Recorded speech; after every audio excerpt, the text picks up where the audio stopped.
ghosting, mengelola platform media sosial, melakukan komunikasi dengan korban dan calon-calon korban. Ya. Dan disebutkan juga dalam keterangan yang disampaikan bahwa tersangka L ini menjadi operator, dia mendapatkan bonus, selain gaji juga mendapatkan bonus jika mencapai target tertentu. Ya. Saat ini sedang melalui proses pemeriksaan, ya, sebagaimana dengan tersangka lainnya. Terhadap tersangka L ini kita kenakan pasal-pasal dalam Undang-Undang ITE, yaitu pasal 28 ayat 1, jungto pasal 45 dan pasal 36 Undang-Undang ITE, serta pasal 378 KUHP, jungto pasal 55 ayat 1 ke 1 KUHP. Ancaman hukuman maksimalnya 6 tahun. Jadi saat ini sedang dalam proses pemeriksaan. Demikian mungkin informasi singkat dari kami penyidik. Kami kembalikan ke Pak Kabag Penum. Baik rekan-rekan, itu yang disampaikan oleh penyidik hasil pengungkapan 1 orang tersangka yang sudah diamankan. Memang dalam kegiatan pengungkapan ini Polri tetap bekerja sama dengan stakeholder terkait, ya. Jadi itu yang perlu kita sampaikan. Mungkin ada yang mau ditanyakan kepada penyidik. Saya kasih 3 pertanyaan dulu ya.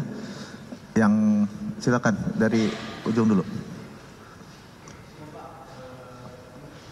Yang keras dulu. Ya.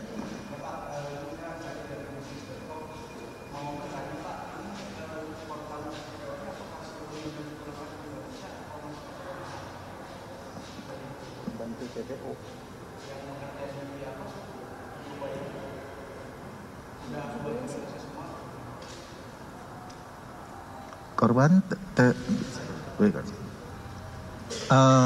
belum semuanya kembali. Ya, belum semuanya kembali. Oleh karena itu mereka yang waktu itu kembali di repatriasi yang awal itu karena mereka sadar bahwa yang mereka kerjakan itu adalah salah, pulang dulu. Yang lainnya masih meneruskan pekerjaan itu gitu. Nah, jadi yang kita duga mereka itu merupakan bagian dari jaringan dan masih bekerja waktu itu, kita terbitkan DPO dan red notice karena berada di luar negeri gitu. Nah, jadi mereka kemarin yang 1 orang ini mereka ingin pulang ke Indonesia, tetapi karena ada catatan red notice-nya kita amankan di bandara gitu. Mereka pulang. Oke. Perempuan dulu yang 1.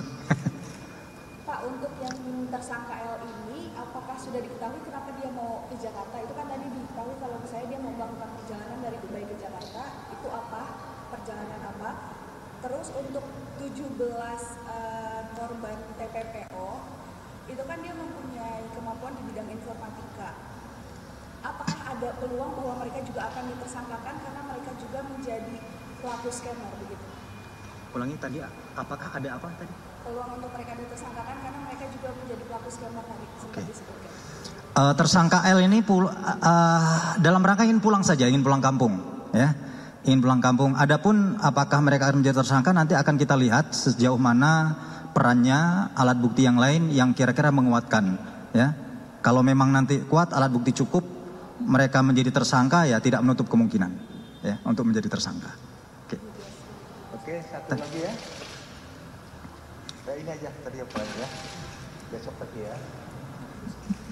Pak, untuk yang kemarin kan akan didalami, apakah ada yang menyuruh ZS ya? Awalnya ZS sebagai pemimpin tidak koordinator. Sejauh ini apakah ada perkembangan, ada orang di atas ZS lagi atau bagaimana? Itu sedang kita dalami karena memang biasa kalau pelaku itu selalu berusaha untuk menutupi konstruksi kasus secara keseluruhan.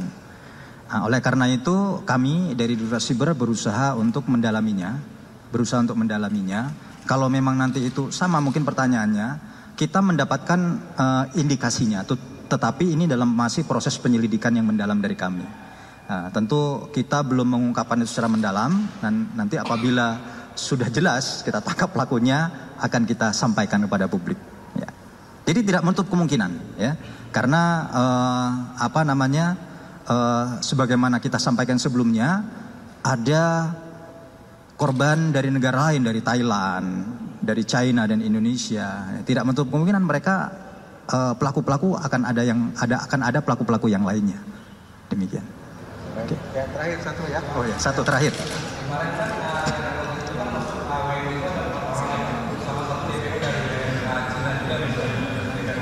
Yang sudah jadi tersangka ya. Oke. Nah. Iya.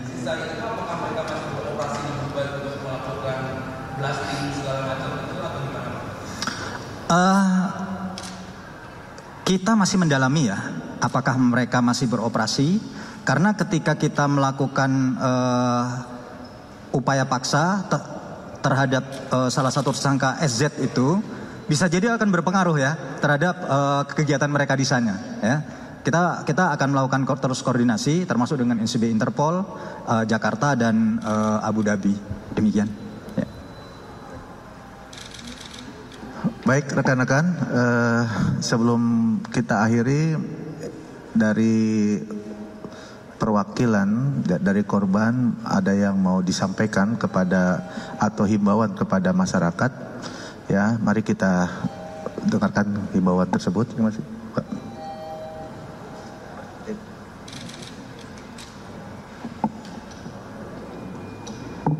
Baik, Assalamualaikum warahmatullahi wabarakatuh. Pertama-tama saya dengan Tria, perwakilan dari korban seluruh Indonesia, termasuk dengan korban warga negara Indonesia yang berada di luar negeri yang terbentuk dalam suatu paguyuban.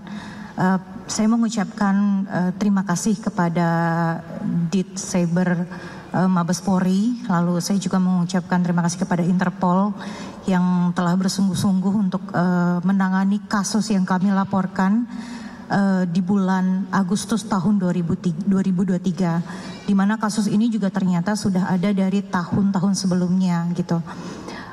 Terlebih lagi saya juga mau mengucapkan kepada teman-teman wartawan yang sudah ikut memberikan informasi atau edukasi kepada masyarakat Indonesia bahwa setiap usaha atau pekerjaan yang dirasa mudah dengan mendapatkan atau iming-iming pendapatan yang besar, saya harap itu jadi sedikit awareness ya, maksudnya sedikit perhatian bahwa itu pasti ada maksud terselubung di dalamnya gitu loh.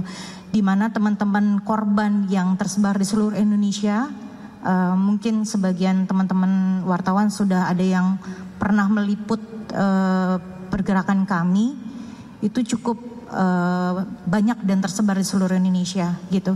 Jadi semua kalangan menjadi sasaran kejahatan scammer tanpa kecuali.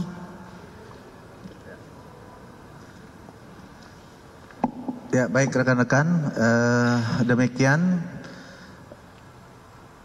informasi yang kami berikan pada siang hari ini ya terkait masalah penangkapan tersangka jaringan scam online internasional, satu orang yang merupakan bagian dari red notice yang sudah kita sampaikan kepada negara-negara lain.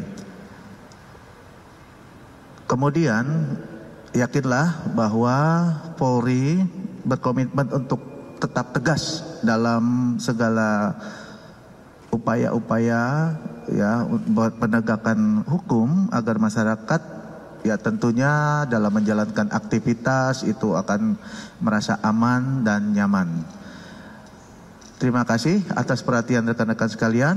Akhir kata, billahi taufiq wal hidayah. Wassalamualaikum warahmatullahi wabarakatuh.